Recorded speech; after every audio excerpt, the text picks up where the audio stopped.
You should figure out how you can do more being and acting rather than thinking. Your first time might be the last time. You might never see that girl again. Yes. So let me advise you never to hesitate in life. Oh, we got another one down here. Dan says, Peace of the Saints from Brazil.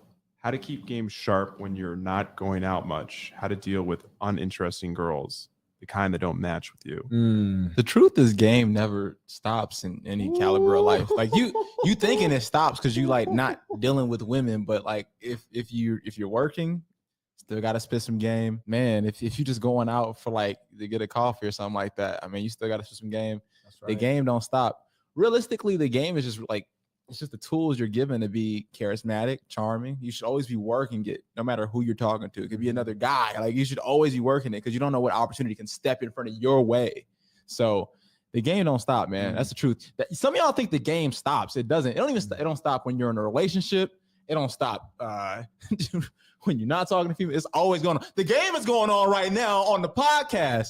It's never stopping.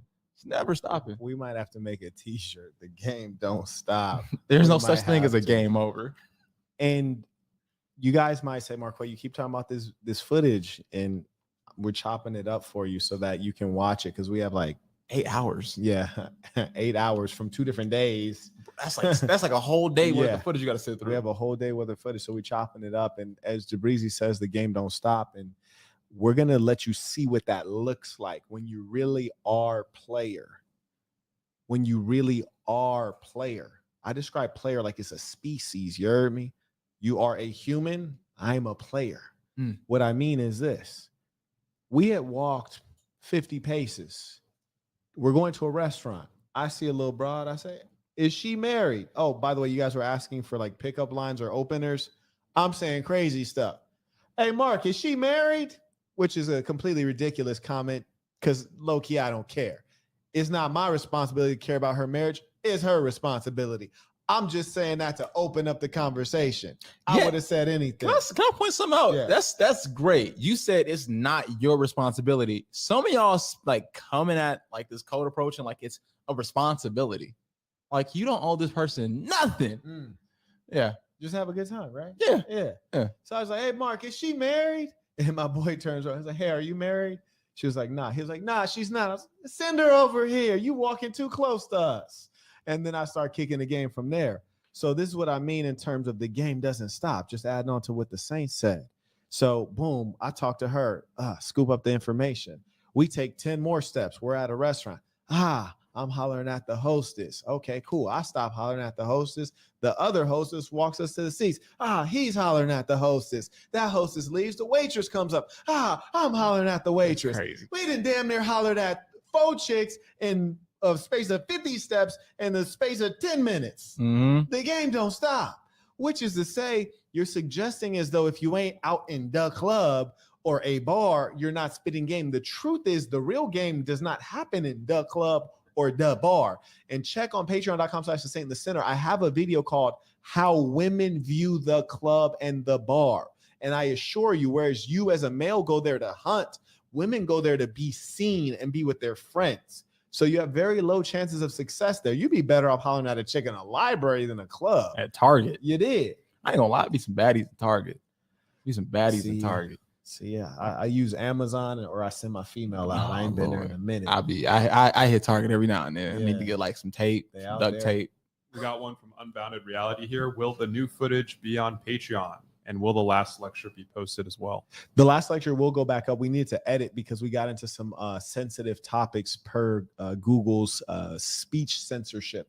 So we have to re-upload that, and the behind the scenes footage. Oh, that's absolutely going to be available to patrons. Believe that. Shout out to Angelo who became a member at Patreon. Shout out to Robert who became a member at patreon.com/thesaintinthe-center. Shout out to King Cam. Became a member at Patreon/thesaintinthe-center. They're about to get some real content, and especially when we come out with this behind the scenes footage, you dig. And by the way, if you want to know if we show love, man, we didn't spend $1,000. By we, I mean I didn't spend $1,000 a day on videographers to get this footage for y'all. $1,000 a day. He about to give me the plug, so I ain't got to spend bread like that. Yeah, man, my man dropped $2K in like 2 days. I'm like on just the cameraman, this the cameraman alone. Yeah. Holy schmoly. We showing love out here. Way. Another from OD, Peace of the Saints. Hope everyone is doing well. Marquette, what are some ways to gauge a person's trustworthiness before doing under the table business with them? Ooh, that's a tough one, man. Number one is look at who they associate with and get those facts on them, because everyone has a story. And if someone's been screwing up, you'll surely hear about it. And let me tell you something. Just as if somebody has a criminal record, their criminal record doesn't tell the whole story. Like I know guys who have a criminal record with like 2 charges, but I know they've committed many more crimes than just those 2. Those were the 2 they were busted for. You know what I'm saying? Yeah. So if you hear a story about someone not being trustworthy, you should know if there's just that 1 or 2 stories, that is just representative of a much more that they've done. So I would check into that and I would ask around before I start taking risks with people. And you mentioned under the table. I don't know exactly what you might mean by that. But if you mean things that are a little more risky, taking penitentiary chances, let me advise you not to dance with partners that you're not familiar with and you ain't never seen them dance with anybody around you. You know what I'm saying? You want to be familiar. All right. One from Ray Lamont. How can a person get multiple women to live with him, Saint? That's a great question. You know what? Most women don't want to live under the same roof. Now, even if you have a very big house with a very large roof, generally women are going to want their space. So they would actually much rather be within an apartment building in separate apartments or be in single family detached homes in proximity, but they want their own kitchen.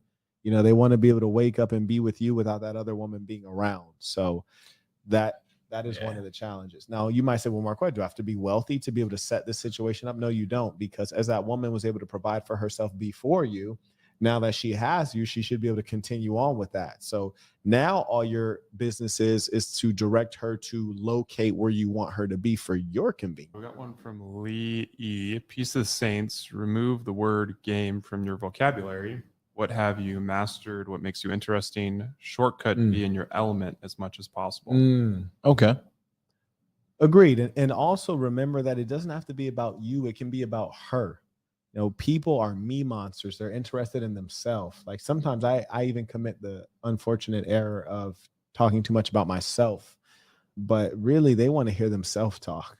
They want to feel like you're fascinated with them. Got another here. Is it a good idea to spit game while at the gym? Saw a little curvy, nerdy thing tonight and Will Holla next go around. Thoughts? I wish I would have saw her. That's my flavor right there. I like a girl that's thick. You heard me, shaped like a ocho, but she don't know so. You dig? She bad, but she unaware of it. I like that, man. She might not have too many miles on her, but here's the thing that got me stressed out. See, your first time might be the last time. You might never see that girl again. Yes. So let me advise you never to hesitate in life. You see, when you see it, you got to get to it. I think we've all had that feeling like, dang, I ain't gonna never see this girl again, man. And if you maybe that one day that you didn't see her, maybe Marquette saw her later that day, and now when you see her again, she taken. That's it. That's it. You lose. And she was probably looking to choose that day too. You don't know what mood she was in. You don't know what mood. Peace of the Saints. Would you say always thinking is good? I always find myself in deep thinking and hesitation. Also, how do I increase my attention span and become a better listener? But thinking is amazing. You know what's crazy? I don't see why people want to turn their brains off. I'm like, yo, you better be thinking, because it's the biggest tool you have to get out of any situation. And you never know when you're going to find yourself in a situation. I'm like, look, you live in the hood. I mean, you ain't got money.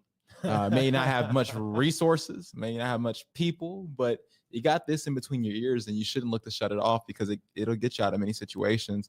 I try to tell that to my employees a lot, where I'm like, look, some of y'all want to stop thinking. And I'm like, look, the sad part about being the boss is you don't have the leisure of not thinking. You're always thinking. That's why people come to you, because they turn their brains off. So I'm just throwing that out there.